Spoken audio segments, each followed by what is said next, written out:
CBSE class 12 maths हमारा chapter है integration और हम पार्ट 1 कर रहे हैं इनडेफिनिट इंटीग्रेशन। उसमें टॉपिक है टॉपिक इंटीग्रेशन बाय सब्स्टिट्यूशन। अगला है question number 39, find the integral. इसका इंटीग्रेशन फाइंड करना है। यह क्वेश्चन दिल्ली 2016 में 4 मार्क्स का आया था। एक बार आप इसे ट्राई करिए, फिर हम आगे बढ़ते हैं। तो सबसे पहले हमने यहाँ पर इंटीग्रल को आई मान लिया, ठीक है। फिर उसके बाद हमने क्या किया, हर जगह साइन एक्स रखा, ठीक है। मतलब यहाँ तो कॉस एक्स है पर नीचे ये साइन एक्स में कन्वर्ट हो सकता है, ठीक है। तो इसको साइन एक्स में कन्वर्ट कर दिया और ये कॉस एक्स डी टी है, इसको हम ये कॉस एक्स जो डी थीटा है, कॉस थीटा डी थीटा, उसको हम लोग डी टी मान लेंगे, इसलिए उसको वैसे ही छोड़ दिया, ठीक है। तो कॉस स्क्वायर एक्स हो जाएगा 1 माइनस साइन स्क्वायर एक्स। तो आप चाहें तो यहाँ लिख सकते हैं since sine square x plus cos sine square theta plus cos square theta is equal to 1। Okay, अब हमने यहाँ साइन थीटा को टी क्यों माना, क्योंकि हमें यहाँ पर न्यूमरेटर में दिख रहा है यहाँ पर कॉस थीटा डी थीटा है। तो यहाँ पर साइन थीटा का differentiation cos theta D theta होता है, तो यहाँ डायरेक्ट हम लोग डी टी लिख देंगे।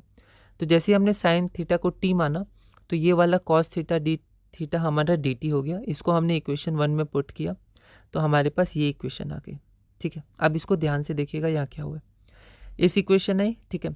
इसके बाद हमने इसको थोड़ा सिंप्लीफाई किया तो 4 plus T square minus 4t आया, ओके। अब यहाँ पर हम लोग क्या करेंगे, कंप्लीशन ऑफ स्क्वायर। वैसे स्क्वायर कंप्लीट ही है पर दिखा देंगे कैसे है। तो यहाँ पर T square minus 4t plus 2, तो ये t माइनस 2 का होल स्क्वायर हो जाएगा, है ना। अब ऊपर क्या है, ऊपर 3t माइनस 2 है पर हमें t माइनस 2 चाहिए ताकि न्यूमरेटर और डिनोमिनेटर कैंसिल हो जाए, है ना। तो हम लोग -2 को लिख सकते हैं -6 प्लस 4। देखिए ये सब लिखने का तरीका आपको सीखना होगा, ये प्रैक्टिस से होगा कि न्यूमरेटर को कैसे डिनोमिनेटर के अनुसार हम लोग सेट कर सकते हैं और फिर ब्रेक कर सकते हैं न्यूमरेटर को। तो ये सब प्रैक्टिस से होगा, रिवीजन से होगा, ठीक है। कोई दिक्कत नहीं अगर शुरू में आप इतना नहीं सोच पाए, ठीक है। देखिए 3t माइनस 6 प्लस 4, तो यहाँ पर -2 ही आएगा। लेकिन इससे हुआ क्या कि अगर हम लोग t कॉमन लेंगे तो t माइनस 2 आ जाएगा और 4 उधर, मतलब 4 ब्रेक होगा तो 4 फिर बाहर आ जाएगा, ठीक है। 4 अलग हो गया, ये अलग हो गया।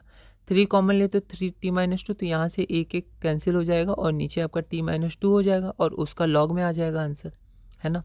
तो t बाहर हो गया, dt by t minus 2 plus 4 t minus 2 का होल स्क्वायर। तो ये एक्स स्क्वायर जैसा हो गया, ऊपर जाएगा तो x का पावर -2, ठीक है। तो ये लॉग हो गया सीधा और इसका -2, तो n plus 1 x to the power n plus 1 by n plus 1 होता है, ठीक है। तो यहाँ पर t माइनस 2 बाय -2 प्लस 1 और -2 प्लस 1, इसको हमने सिंप्लीफाई किया। उसके बाद t की वैल्यू हमारी क्या थी, तो t की वैल्यू देखिए क्या थी, t की वैल्यू हमारी साइन थीटा थी 2 से। तो यहाँ पर t की जगह हमने साइन थीटा पुट किया और यहाँ पर लिख दीजिएगा फ्रॉम 2, क्योंकि आपने 2 इक्वेशन माना तो फ्रॉम 2।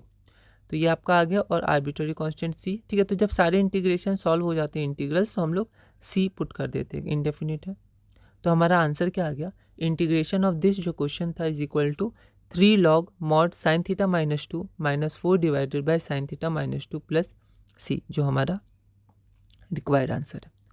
अगला क्वेश्चन है question number 40, find integration of root x by root ये a क्यूब है, root a cube minus x cube dx। यह क्वेश्चन दिल्ली 2016 में 4 मार्क्स का आया था। एक बार आप इसे ट्राई करिए, फिर हम लोग आगे बढ़ते हैं। तो यहाँ पर हम लोग i को जो इंटीग्रल दिया था उसको i मान लिए, ठीक है। अब देखिए यहाँ पर ये सब क्वेश्चंस कैसे कर सकते हैं। यहाँ पर हम लोग इसको चेंज करेंगे a square minus x square के फॉर्म में, ठीक है। तो यहाँ पर हमने क्या किया, a क्यूब को लिख सकते हैं a का पावर 3/2 का होल स्क्वायर, कैंसिल होगा तो a क्यूब ही आएगा। उसी तरह इसको भी लिख सकते हैं, ठीक है।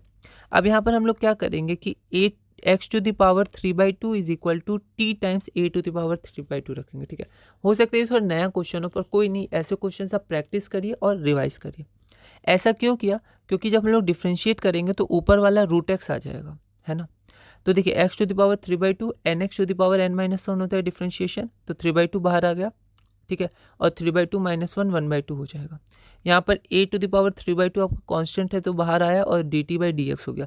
तो यहाँ पर देखिए यहाँ आपको न्यूमरेटर मिल गया रूट एक्स dx, ठीक है। और ये उधर गया तो 2/3 a to the power 3/2 dt, okay. अब इसको हम लोग क्या करेंगे, इक्वेशन 1 में पुट कर देंगे। पुटिंग इन इक्वेशन 1, तो यहाँ हमने इक्वेशन 1 में पुट कर दिया, ठीक है। अब यहाँ देखिए x की जगह क्या पुट किए, मतलब x टू द पावर 3/2 की जगह t into a to the power 3/2। तो यहाँ x टू द पावर 3/2 था तो a to the power 3/2 times t का होल स्क्वायर। अब यहाँ पर a टू द पावर 3/2 और a टू द पावर 3/2 दोनों का स्क्वायर है वो कॉमन आ जाएगा, और फिर क्योंकि स्क्वायर था तो रूट के बाहर भी आ जाएगा, तो a टू द पावर 3/2। तो बचेगा क्या 1 माइनस टी स्क्वायर। अब देखिए ये फॉर्म है, स्टैंडर्ड फॉर्म है, तो हम लोग जो सब्सटीट्यूशन करें सब स्टैंडर्ड फॉर्म में आ जाए। जहाँ भी डिनोमिनेटर में रूट हो तो फिर हम लोग कोशिश करेंगे एक्स स्क्वायर माइनस ए स्क्वायर, या ए स्क्वायर माइनस एक्स स्क्वायर, या ए स्क्वायर प्लस एक्स स्क्वायर, इन फॉर्म्स में लाए। ठीक है, तो ये आ गया ए स्क्वायर माइनस एक्स स्क्वायर के फॉर्म में। और यहाँ पर a 3/2 कैंसिल भी हो गया, पर कैंसिल करके दिखाएंगे नहीं। तो ये हो गया 2/3 integration of dt by 1 minus t square, और a square minus x square होता है sine inverse x by a, तो है x t है और a की वैल्यू 1 है, तो 2/3 साइन इनवर्स t बाई 1 या फिर t प्लस c। अब t की वैल्यू क्या है, तो यहाँ देखिए t की वैल्यू आपकी है x to the power 3/2 divided by a to the power 3/2। ठीक है, तो x to the power 3/2 divided by a to the power 3/2 plus c जो हमारा कांस्टेंट है फ्रॉम 2। तो ये हमारा रिक्वायर्ड आंसर हो गया। ठीक है, ये सब थोड़े स्पेशल टिपिकल क्वेश्चंस होते हैं, इनको मार्क करिएगा। ठीक है, और रिवाइज करिएगा, कोई दिक्कत नहीं है। अगला क्वेश्चन है क्वेश्चन नंबर 41, इवेलुएट। इस इंटीग्रल को आपको इवेलुएट करना है। या क्वेश्चन फॉरेन 2015 में 4 मार्क्स का आया था। एक बार आप इसे ट्राई करिएगा, अगली वीडियो में हम इसे सॉल्व करेंगे।